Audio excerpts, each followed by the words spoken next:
Have you ever felt like you finally met the one?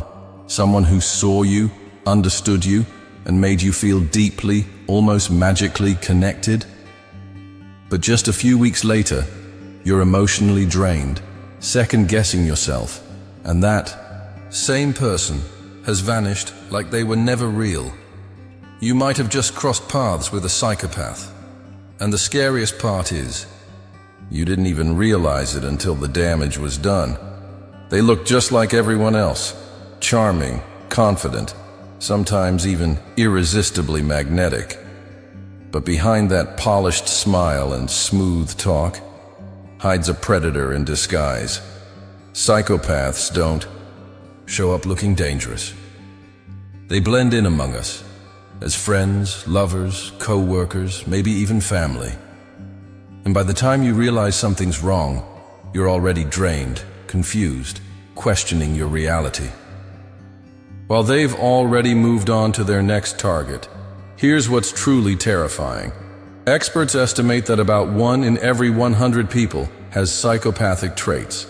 That means chances are you've already met one. Maybe you're even dealing with one right now. And if you don't know what signs to look for, they'll keep you trapped in their web, manipulating you, gaslighting you, and taking everything they can without a flicker of guilt. But here's the good news. You're not powerless. In this video, I'm going to reveal 5 unmistakable signs that you're dealing with a psychopath, and more importantly, why you need to walk away the moment you spot them. These aren't just clinical definitions. These are real-world red flags, backed by the kind of situations you've likely been through, or maybe going through right now. So don't skip a second of this video. Missing even one sign could cost you months, or even years, of your life. Emotional abuse, broken trust, shattered self-esteem, that's their specialty. But today, that stops. Hit that subscribe button, turn on notifications, and let's get into it, because what you're about to learn might just change everything. And now let's begin with the very first and most seductive weapon in their arsenal: superficial charm and early-stage manipulation. And that's how they get. In fact, not with force, but with charm so carefully designed. It almost feels like love. But make no mistake, it's not love. It's manipulation, dressed in the costume of connection. They're not bonding with you. They're studying you, like a skilled actor learning every detail of a role. Every compliment, every coincidental shared interest, every small act of thoughtfulness, it's all part of the plan. A blueprint to understand your inner world, what makes you light up, and what quietly breaks you. This isn't affection, it's reconnaissance. Let's break this down. Psychopaths are emotional tacticians. They don't feel real empathy, but they've mastered the art of mimicking it. Early in life, they learn how to mirror emotions, values, and dreams, not to connect, but to disarm. The more they reflect your inner self back to you, the more safe and seen you feel. And the safer you feel, the easier you are to control. So, when you casually mention you're feeling burnt out at work, and suddenly they become the one person who completely understands, it feels like fate, right? But it's not fate. It's data collection. Imagine telling them offhand that you love true crime documentaries. Next thing you know, they've planned a surprise binge-watch night, complete with your favorite snacks and eerily specific details you barely recall mentioning.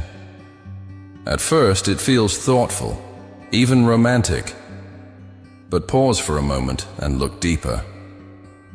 This isn't about shared joy. This is about building an illusion of intimacy, fast.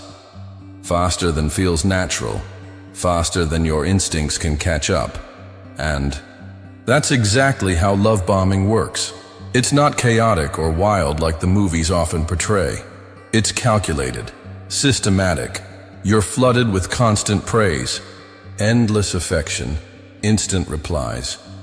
Your phone lights up with sweet texts, morning, noon, and night.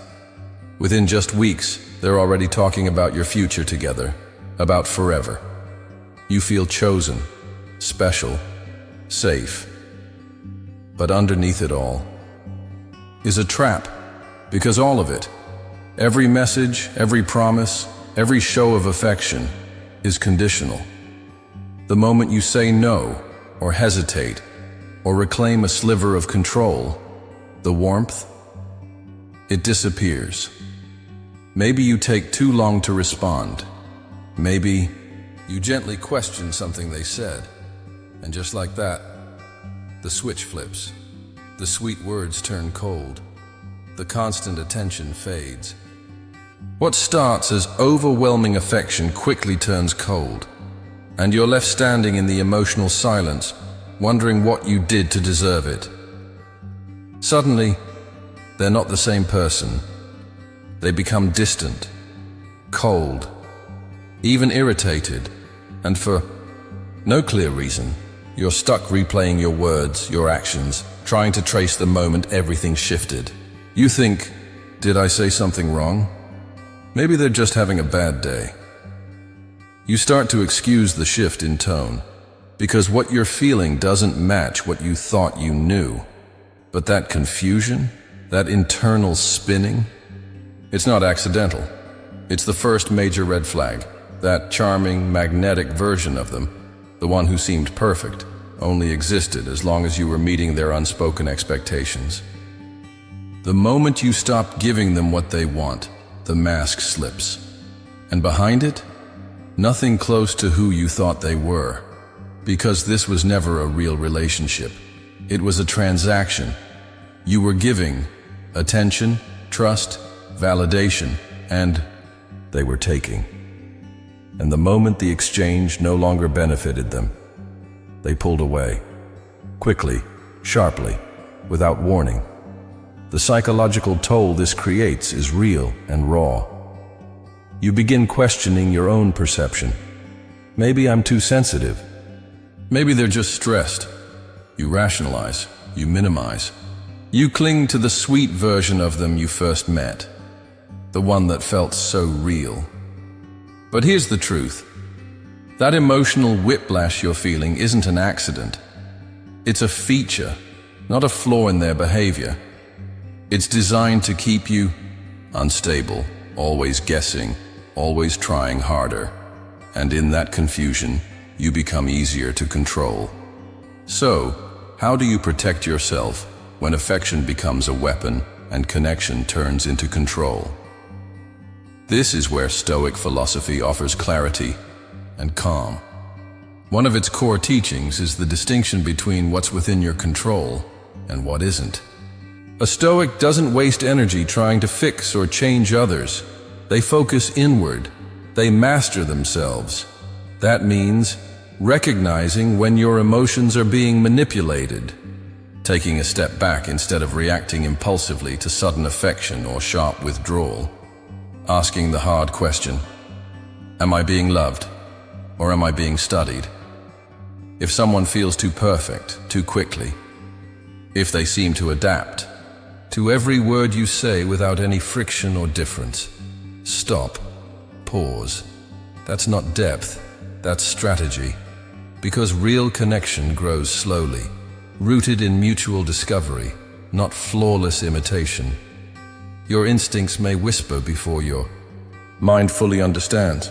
That unease in your chest, that subtle discomfort when something feels off, that's not paranoia, that's pattern recognition.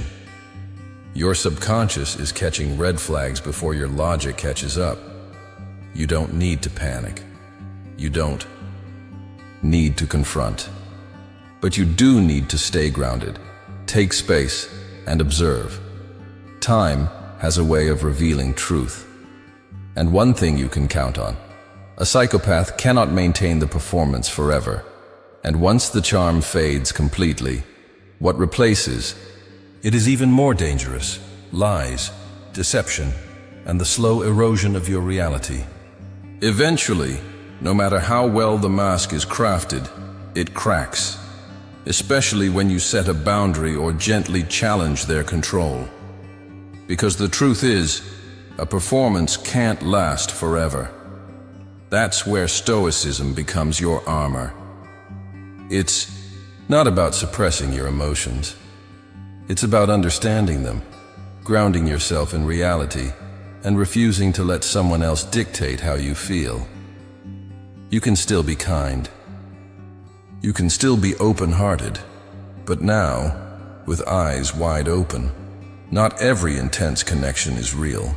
Sometimes what feels like destiny is just a disguise, a well-rehearsed illusion.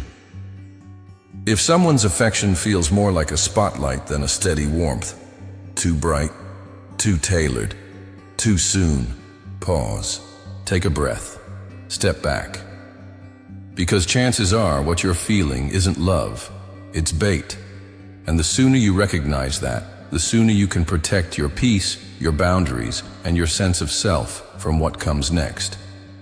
So that was warning sign 1. Superficial charm and early manipulation.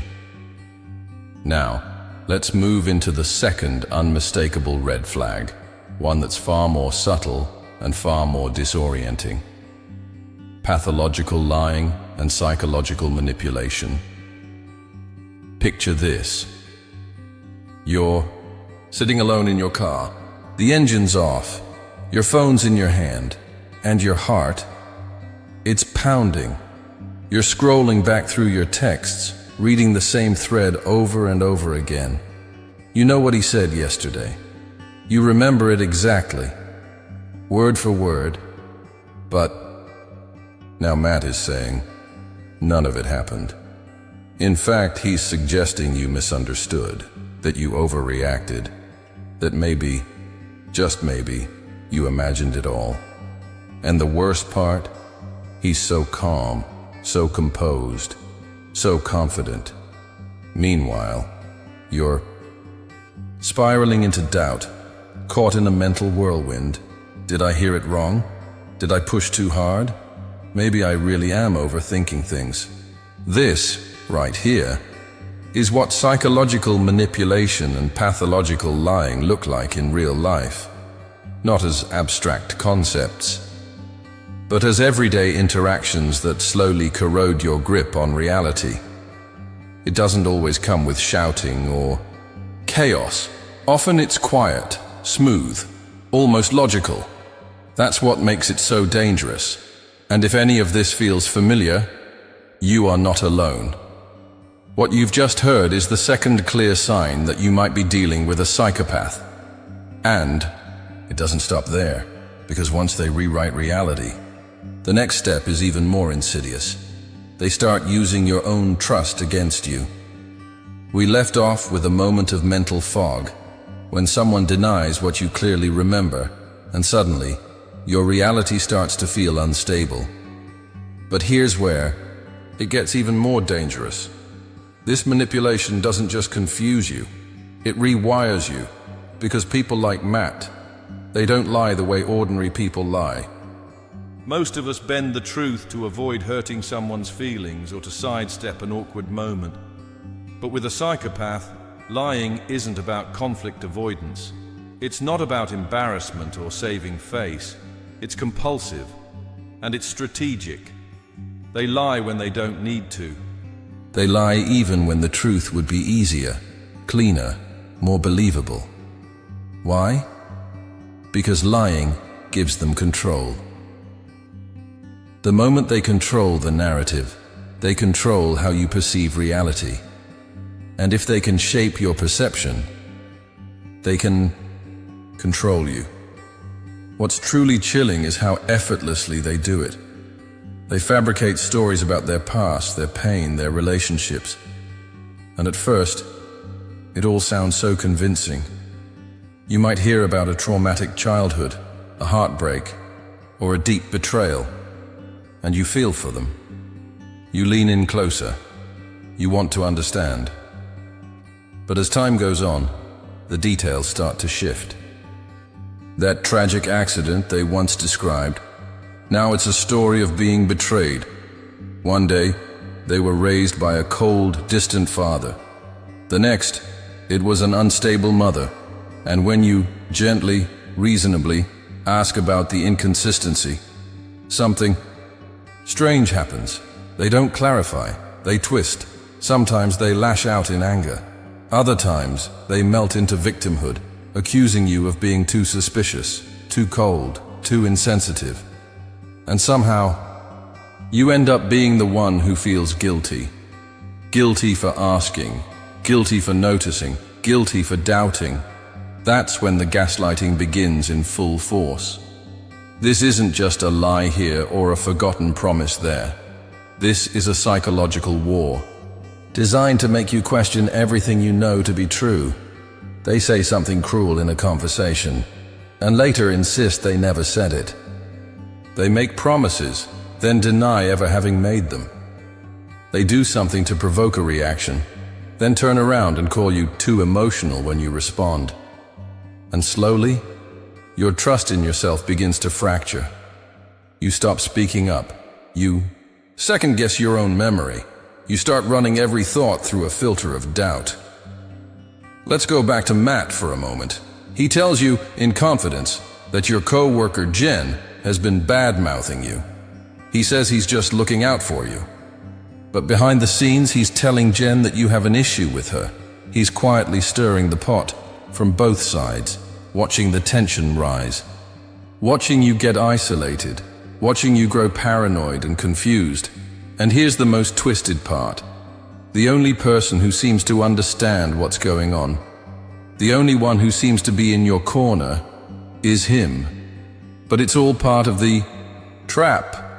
He manufactured the drama, not to protect you, but to make sure you depend on him emotionally, to keep himself at the center of your world, the one person you can't seem to let go of, even as everything else starts falling apart.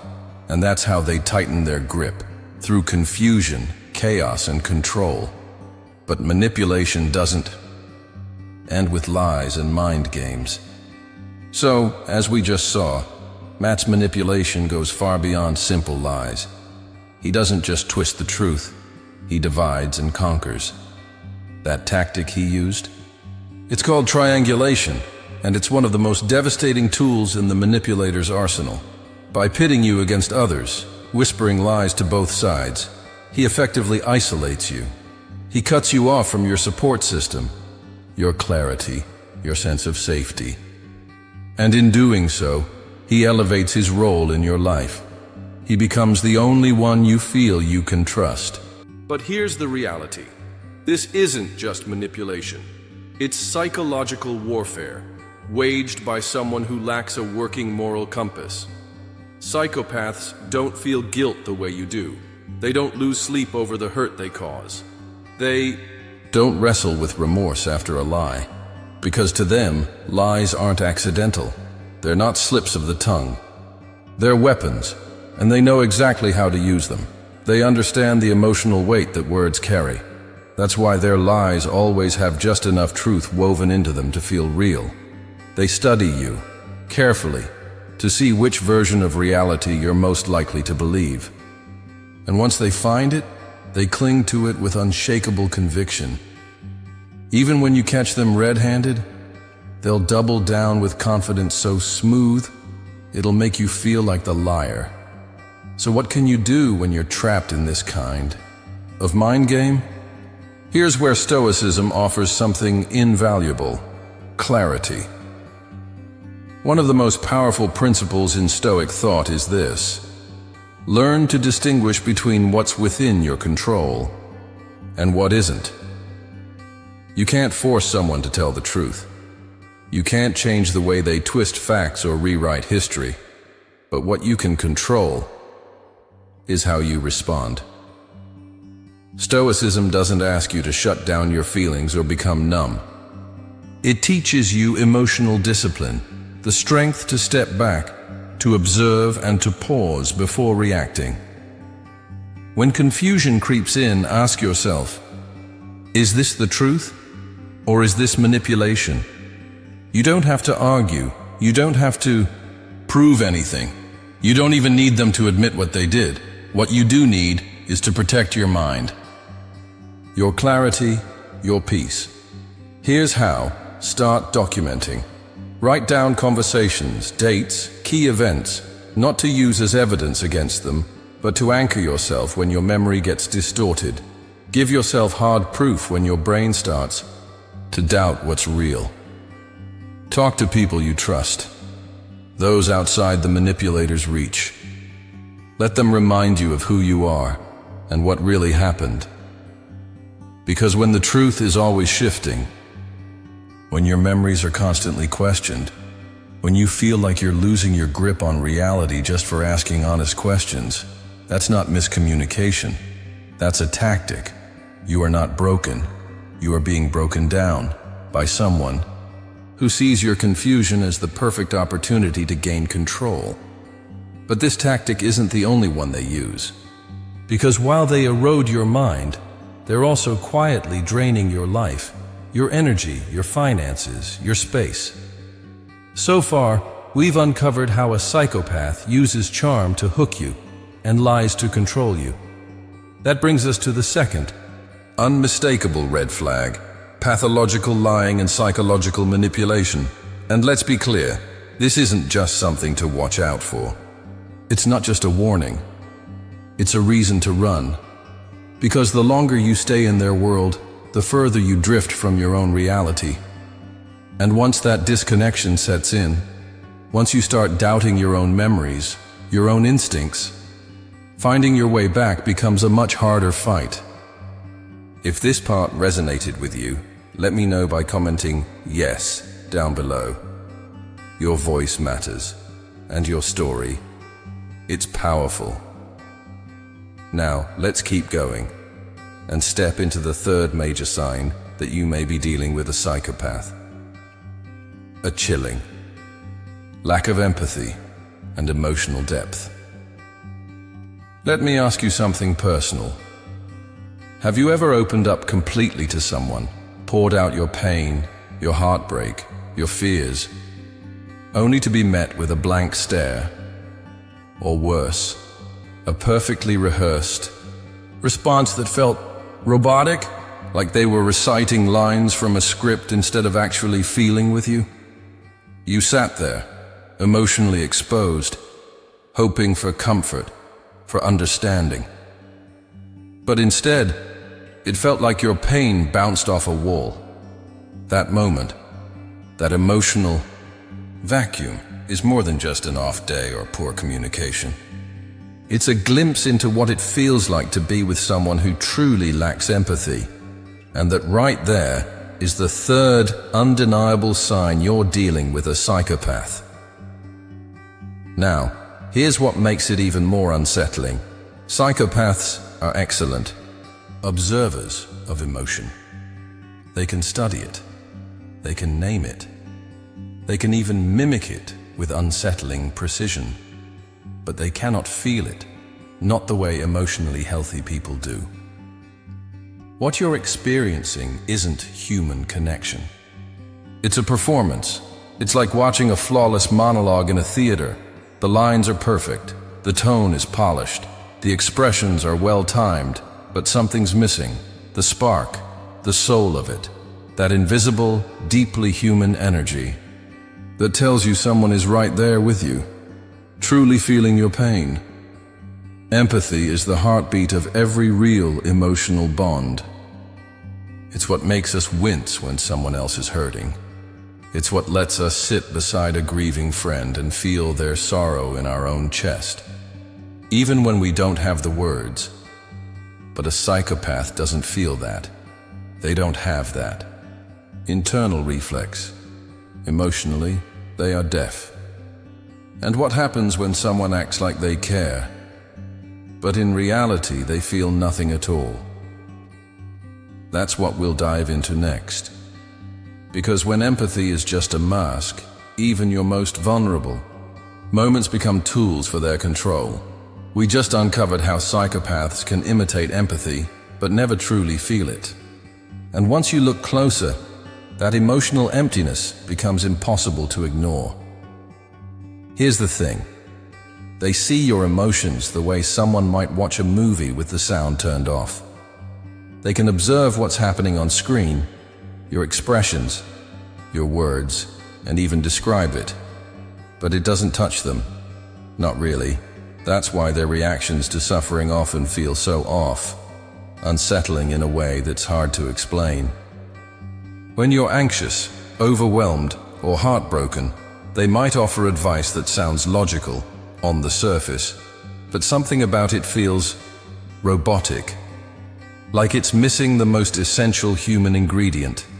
Feeling, or worse, they might show irritation, as if your sadness is somehow a burden, an inconvenience to their comfort. To them, your pain doesn't require empathy. It requires containment because it disrupts their control. This emotional vacancy isn't just cold, it's dangerous because, in their eyes, people aren't people. They're tools, useful or irrelevant. That's it. And no, this isn't just selfishness. Selfish people can still feel bad. They may hurt you, but they can feel guilt. They can regret it later. A psychopath doesn't. To them, your emotions aren't something to honor or hold. They're data points, information to be collected, processed, studied, weaponized. And you'll begin to notice it, not always in grand moments, but in subtle, disturbing ways. You open up about a devastating loss, and they crack a joke or dismiss it with a shrug.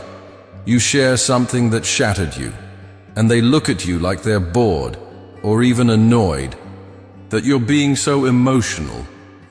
These aren't just red flags of emotional immaturity. They are windows into a mind that does not work like yours. And naturally, what do? You try harder. You explain it again. You show more emotion, thinking, maybe if I just make them see how much this matters to me. But they won't, because they can't. Even in their closest relationships, this absence of depth eventually shows. They can mimic love, sometimes for months, even years. But eventually, the mask slips. The act gets exhausting, and they begin to resent your natural need for connection. They grow cold, distant, irritated, and you sit there wondering, what changed? But the truth is, nothing changed. You didn't do anything wrong. You just ran out of usefulness. Or the performance became too much work for them to keep up. And when you show real vulnerability, the kind that comes late at night, when your walls are down and your trust is wide open, they don't meet it with compassion. They store it, that secret you shared when you thought you were safe. That moment of raw honesty you gave them, it's now locked away in their arsenal. And one day, when you're already hurting, they'll use it. They'll twist it, turn it into a weapon to shame you, weaken you, or silence you. And that moment, when they throw your deepest pain back in your face, that moment tells you everything you need to know. This is where Stoic philosophy gives us a clear lens, a way to understand what's happening without being consumed by it. So, what do you do when the person in front of you mimics empathy, but never truly feels it? When every expression of love turns out to be a tool, and every moment of vulnerability becomes a weapon. This is where Stoic wisdom steps in with powerful clarity. The Roman philosopher Seneca once said, "We suffer, more often in imagination than in reality." When you're in a relationship with someone who lacks empathy, your mind fills in the emotional gaps. You want to believe they care. You start to mistake crumbs for love. You interpret calculated, cold analysis as genuine concern, because the heart longs for meaning, even in empty gestures. But Stoicism teaches us to anchor ourselves in truth, not in fantasy. You have to look at what's real, not what you wish were real. If someone constantly responds to your pain with indifference, detachment, or self-interest, believe them. Don't fall in love with their potential. Don't hold on to hope that they'll change. Look at their patterns, because what is within your control is your own emotional clarity. So slow down, reflect. How do you feel when you're around them? Not just during the good times, not when things are smooth or easy, but when you're vulnerable, when you're hurting, when you need support. Do they lean in with warmth? Or do they pull away, distracted or annoyed? Do they use your emotions as a bridge to connect, or as leverage to gain more control? You have to stop waiting for empathy to magically appear where it doesn't exist. Protect your emotional truth. Don't keep trying to fix someone who doesn't even acknowledge there's a problem, because in that dynamic, all you're doing is eroding yourself. Now pause and ask yourself, have you ever been in a relationship where you felt completely alone, even when the other person was sitting right there? Have you ever shared your soul only to receive a lecture, or worse, a cold smirk? Did your pain ever feel like it was being studied rather than shared? If any of that feels familiar, I want to hear from you. Drop a comment below. Let's talk about it. How did you begin to recognize the lack of empathy in someone close to you? What moment finally made things click? And if this is helping you connect the dots, subscribe now.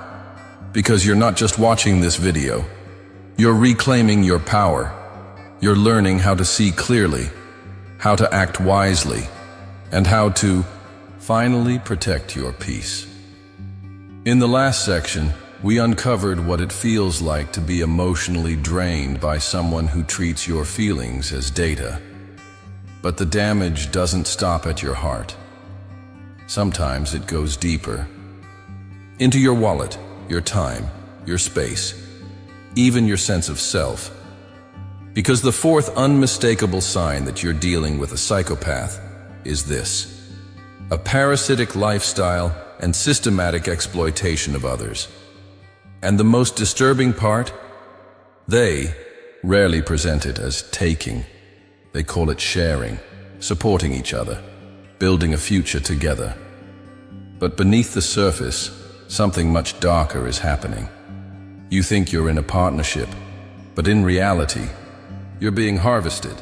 This isn't someone who leans on you during tough times, like a normal friend or partner might. No, this is someone who turns your entire life into their personal resource pool. Your time, theirs. Your energy, theirs. Your home, your car, your finances, also theirs, to access, drain, and discard whenever it suits them. Let me paint you a picture. Imagine meeting someone like Erin. She's magnetic, charming, always buzzing with ambition, talking about future business ventures, exciting travel, plans, big dreams that make life feel larger than you ever imagined. At first, it's intoxicating. You feel inspired just being near her. She paints such a vivid vision of the future, and you're invited to be part of it. But then, the patterns begin. There's always something. A last-minute investor who dropped out, a family emergency, a temporary cash flow problem. And every time, you're the solution. Not because she asks directly, but because she frames it as something you're building together. It's not just about helping her. It's about chasing the dream side. By side, so you help. You lend her some money, just a little. She promises to pay you back next week, then next month, then never. You let her crash on your couch for a few nights. Before you know it, she's moved in. She stops contributing. Your groceries are disappearing. Your space is no longer yours. And somehow, you find yourself apologizing in your own home. But here's the kicker. These violations don't happen all at once. They sneak in, one small boundary at a time, like slow water erosion, carving away at your limits until you're too tired to rebuild them. And here's what makes it truly psychopathic. They don't just take they believe they're entitled to it. To them, your help isn't generosity, it's debt repayment. They don't feel grateful, they feel owed. They don't view your sacrifices as kindness, they see them as overdue. And when they finally drain you dry, they feel no guilt, not even a flicker of remorse. Because to a psychopath, people aren't individuals. They're resources, emotional, financial, social. Like a leech, they latch on, suck out what they need. And the moment you're no longer useful, they detach without hesitation. And here's the eerie part. This parasitic behavior follows a pattern. It almost feels formulaic. First, they idealize you. To them, you're perfect. You're the missing puzzle piece. You're everything they've been looking for. But that idealization is just the setup. They make you feel like you're everything they've ever wanted. But once you're fully in, once you've invested emotionally, financially, or even physically, the game changes. That's when the slow unraveling begins. Once they've pulled you close, they start the process of devaluing you. Bit by bit, they chip away at your self-worth.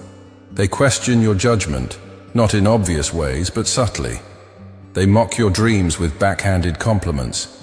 They compare you to others, always just enough to make you feel less than. And, before you realize it, your confidence is eroding. You're not sure when it started. You just know. You no longer feel like yourself. And then, once they've taken everything they came for, they leave, coldly, abruptly. Sometimes in the moment you need them most. But here's the sinister twist. They rarely walk away completely. No, they leave behind strings, hooks. Maybe they still use your Netflix login. Maybe they hang on to your Uber account. Maybe they keep a spare key to your place, just in case. These aren't oversights. They're tactics, tools they keep in their back pocket for later, in case they want to extract just a little more from you down the road. And what about you? You're not just financially drained, you're emotionally hollow. You start questioning everything. How did I not see this coming? Why didn't I leave sooner? But here's the hard truth. They are incredibly skilled at targeting the people who are most likely to give.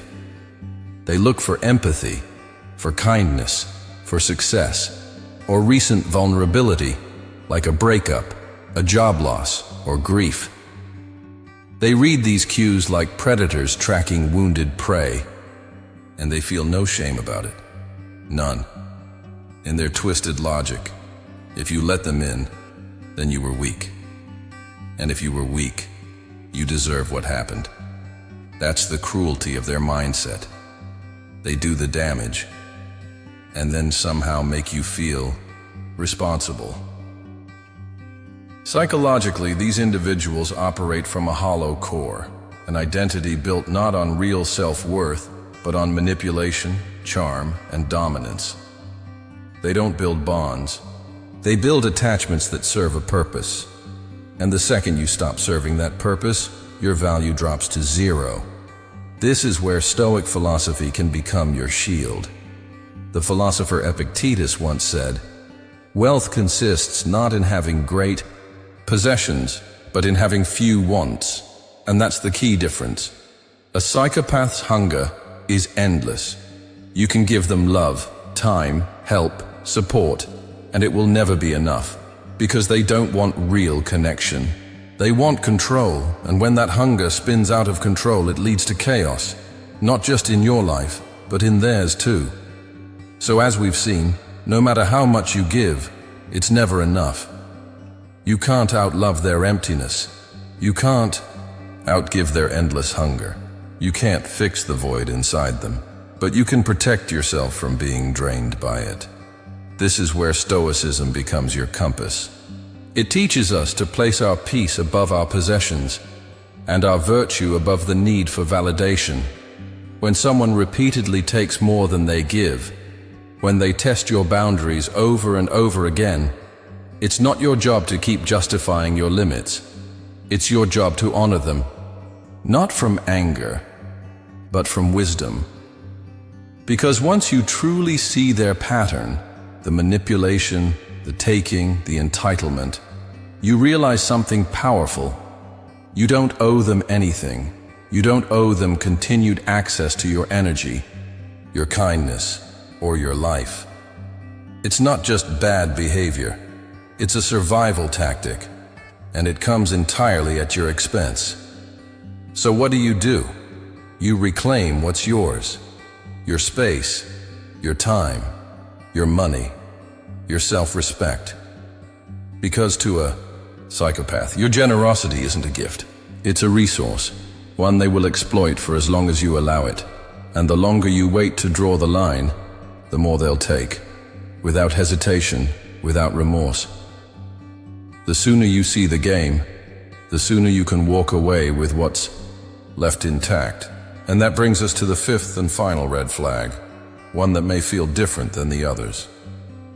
Less calculated, more chaotic, impulsivity, irresponsibility, and a chronic refusal to take responsibility. There's a certain kind of person whose life always feels like it's teetering on the edge of collapse. They can't hold a job. Their romantic past is a trail of broken promises and dramatic exits. They're constantly spinning stories about betrayal, unfair treatment, or terrible luck. And yet somehow, none of it is ever their fault. Spend enough time around them, and you'll notice something. You're cleaning up messes that aren't yours. You're carrying emotional baggage you didn't pack. You're apologizing for things you never did. This is sign number 5, the dangerously impulsive, chronically irresponsible personality. Someone who leaves a trail of damage in every direction and never looks back. Unlike the cold, strategic manipulation we've seen before, this one can feel frantic, out of control, almost addictive, because for a psychopath, boredom is unbearable. Stability feels like suffocation. So they chase the next thrill like a drowning person gasping for air, a new job, a reckless relationship, a last-minute move across the country. They live moment to moment, with zero regard for how their choices affect others.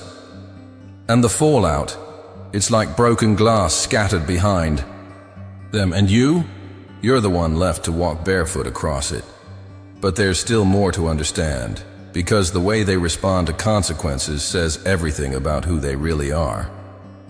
In the last section, we explored how a psychopath lives for chaos, impulsively jumping from one thrill to the next, leaving others to deal with the wreckage. But what happens when the consequences catch up? That brings us to a dangerous twist. They don't just avoid responsibility, they rewrite reality to escape it. Take someone like Jason. On the surface, he's magnetic, charismatic, always buzzing, with excitement about his next big venture, a new startup idea, a cross-country move, a business partnership that's just about to take off. At first, it's hard not to be pulled in by his energy, but if you look closer, you'll see the pattern. He never sticks to anything. One project collapses, then another. He borrows money and never pays it back. He crashes at friends' places, just for a week, and ends up staying for months. And when it all inevitably falls apart, the story is always the same, but the villain changes. It wasn't my fault. The investors flaked. My ex was toxic. My boss just didn't get me. The world's not ready for my ideas. That's what makes people like Jason so destructive. It's not just the chaos they create, it's the denial they live in. Most people, when they mess up, eventually reflect. They feel guilt. They try to fix it, or at the very least, learn from it. Psychopaths don't. They don't learn. They don't reflect. They simply rewrite the narrative to suit them and position themselves as the victim every single time. It's not just irresponsibility. It's a complete allergy to accountability. And here's the scary part. They do it so well, with such confidence and conviction, that even you might start to believe them. You might find yourself making excuses for them, defending them, even doubting your own judgment, all while they slowly chip away at your peace and drain your emotional energy. Psychologically, this behavior reveals something deeper than just immaturity or bad habits.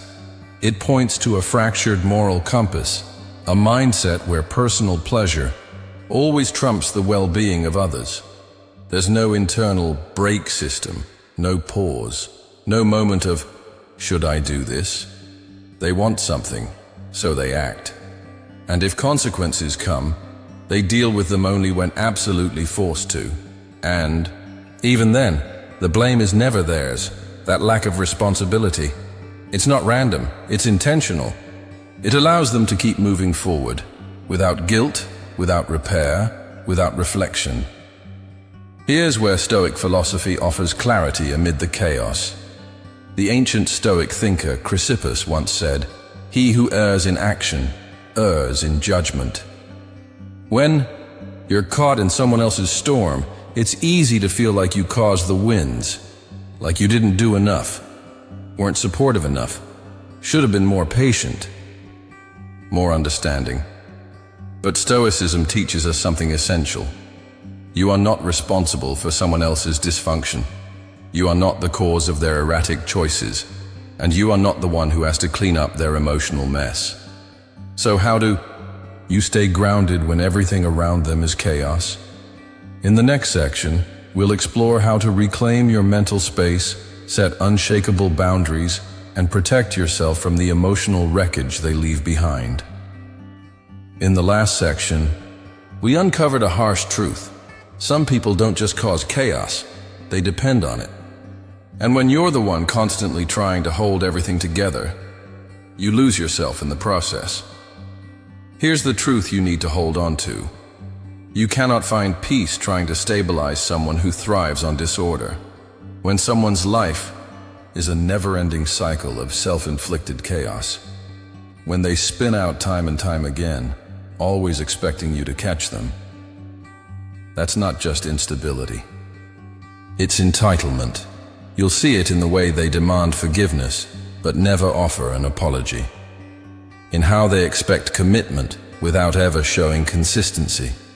In how they soak up your support, but give nothing back. Listen closely to their stories and a pattern will emerge. They're always the victim, never the one at fault, and you'll feel it in your exhaustion. In the emotional weight of constantly explaining away their behavior to others, and even worse, to yourself. You'll feel the discomfort of being blamed when you finally say no. The guilt they project when you start protecting your own boundaries. You give them understanding, and they give you confusion. There's something deeply disorienting about their emotional volatility. One day they're playful, loving, even tender.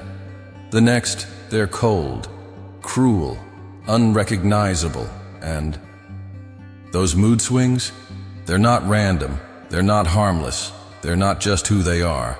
They're defense mechanisms, triggered the moment they're held accountable, or when reality threatens to expose the truth. Sometimes they explode, sometimes they disappear, sometimes they transform completely into a version of themselves you've never seen before. The shift is so jarring that you start to question your own memory. Did I imagine the good parts? Were they ever really that kind to begin with? But here's what you must remember. The solution isn't to fix them. It's to free yourself. Because no matter how many second chances you offer, no matter how much compassion you pour out, no matter how tightly you hold on, they will not change. Not because they can't, but because they don't see a problem. The idea of growing up, of owning their actions, of choosing calm over chaos, it holds no value to them, because the very behaviors that destroy things are the ones that make them feel alive. You have to see it for what it is, not just a personality quirk, not just emotional issues, but a lifestyle, one that will pull you under if you stay too close for too long. This is where stoic detachment becomes your lifeline, not coldness, not bitterness, but the strength to protect your peace, even when your heart still cares. Because compassion does not mean becoming collateral damage in someone else's disaster. You're not obligated to keep fixing what they keep breaking.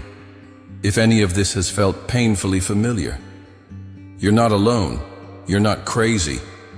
You've just seen behind the mask, and now you hold something powerful: clarity. Don't wait for more damage. Don't wait for another breakdown or betrayal. Protect your peace, trust your gut, and take your life back. If this video helped you, connect the dots, hit subscribe right now.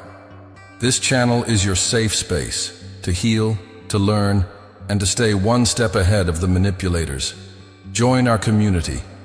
Never again let anyone make you doubt your reality. You've got this, and we've got you.